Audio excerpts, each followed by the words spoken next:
Tutakunze bacu reka tubahe ikaze aho muri hatandukanye tubabwira amakuru agezweho ya gospel, aho The Ben ndetse na Gisubizo Ministries babwiranye amagambo akomeye kandi meza y'amarangamutima, aho bambwiye The Ben bati uri igikoresho cy'Imana nyuma y'indirimbo bakoranye mu minsi yashize.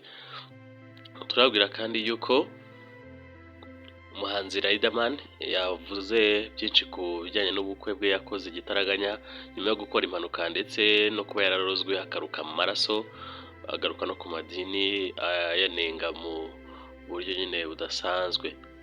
Hanyuma rero ntabwo ari ibyo gusa, turagaruka no ku gitaramo Israel Mbonyi afitiye mu Bubiligi uko giteguye ndetse nuko hari hashize imyaka igera kuri 2 adataramira mu Bubiligi, ubu noneho akaba agiye kongera gutaramira. Reka tubahe ikaze rero mu makuru arambuye, kandi subscribe, like, share na comment kugira ngo dukomeze tubane tukugezaho inkuru zitandukanye za gospel hano kuri channel yacu. Turagukunda kandi nawe turabizi ukunda Imana. Reka rero tuze mu nkuru ku buryo burambuye duhera kuri nkuru ya The Ben ndetse na Gisubizo Ministries. Uri igikoresho cy'Imana, amarangamutima ya Gisubizo Ministries kuri The Ben. Ni nyuma rero y'icyumweru bakoranye indirimbo bise nabaye imwe n'Imana. Abo muri Gisubizo Ministries bashimiye The Ben yamugenera impano nziza y'ifoto yafotowe mu ifatwa ry'aya mashusho yayo, ariko bakaza kuyikora neza bakayikoramo cadre nini rwose igaragara nka AD, ubwo ni nini rwose mu buryo bufatika nk'uko muri kubibona ku mafoto. Hanyuma rero barayimugenera bamushimira yuko yabaye igikoresho cy'Imana.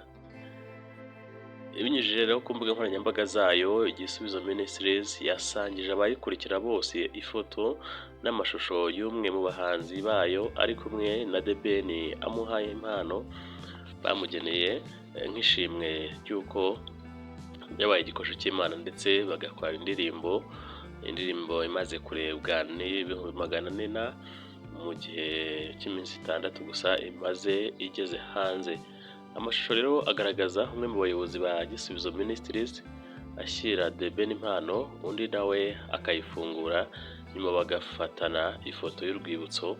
Hanyuma rero bishimira ko bakoranye neza kandi bagakora neza umurimo w'Imana wo kuririmba. Hanyuma rero Gisubizo Ministries yagize iti tunyuzwe no kuba uri igikoresho cy'Imana mu buryo bukomeye. Umusaruro w'ibyo ukora uvuga birenze amagambo, warakoze cyane. Rero nta magambo akomeye batakagije The Ben nyuma y'indirimbo bakoranye, bizera ko ari indirimbo idasanzwe kandi izagarurira benshi kuri Kristo. The Ben yaraherutse gukora indirimbo na Gisubizo Ministry, ndetse no muri iyi minsi ni imwe mu zigezweho by'umwihariko mu bakunzi b'umuziki wo kuramya no guhimbaza Imana. Batarayumva nyine mwagenda mukayumva, ni kuri channel ya Gisubizo Ministries niho iri. Hanyuma rero uretse gukora indirimbo na The Ben yanakiriye Gisubizo Ministries mu gitaramo cye The New Year Groove, kimwe giherutse nyine kuba ku itariki ya 1 Mutarama 2026, aherutse gukorera muri Beka Arena. Igitaramo yarahanganyemo na Bruce Melody, nubwo nyine bagikoranaga bisanzwe ariko babikoze mu buryo bumeze nk'ihangana uko cyari cyateguwe. Icyo gihe rero nibwo bwa mbere baririmbanye iyi ndirimbo nshya bakoranye.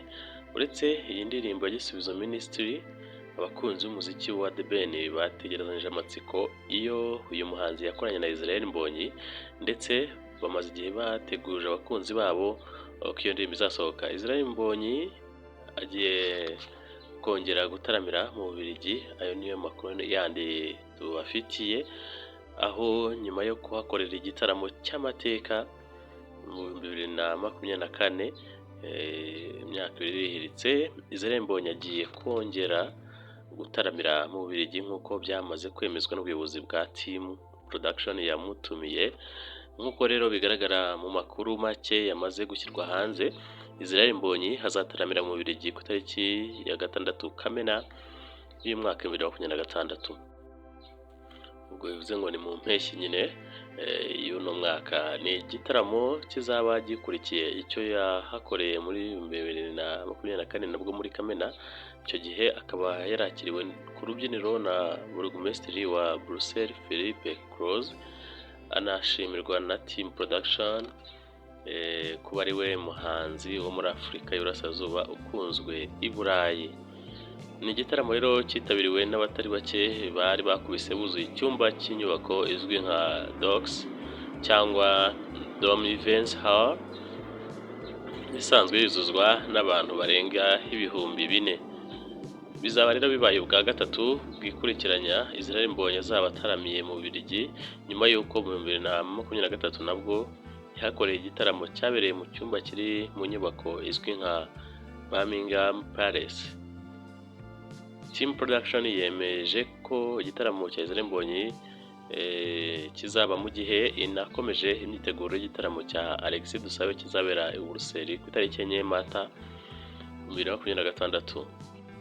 Igitaramo cya Alexis Dusabe cyanatumiyemo abandi bahanzi mu muziki wo kuramya no guhimbaza Imana nka René Patrick na Tracy Ben na Chance ndetse n'abandi benshi bazaba bagiye gushyigikira Alexis Dusabe.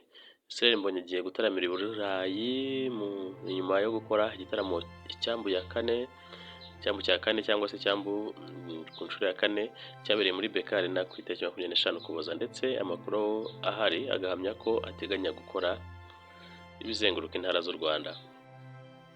Reka tureka ku mpanuka yihutishije ubukwe bwe n'impamvu abona amadini nk'ubukoroni muri Riderman twawagane n'igihe umuraperi Riderman yashuye uko impanuka yo mu 2014 yatumye yihutisha ubukwe kubera ko yari amaze kubona ko gupfa k'umuntu byoroshye.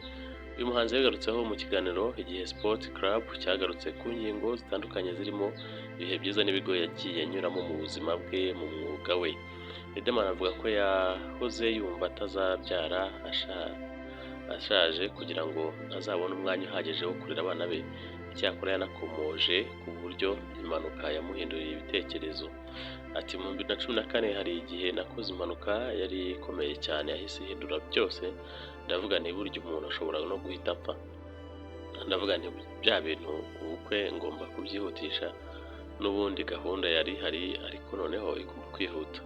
Yakomeje agira ati nahise mbona ko ubuzima bw'umuntu burangira igihe cyari cyo cyose, n'ubundi ubusore nari bumazemo igihe kinini nibana, ubuse byari bunsabe imyaka 20 kugira ngo menye ko ubuzima ari uko bumeze.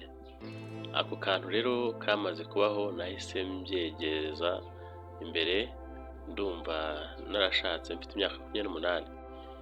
Ku bijyanye n'imyemerere, Riderman yagaragaje ko yishimira imyemerere y'Abarasta kuko bagira urukundo, bigisha urukundo kandi badacirana imanza.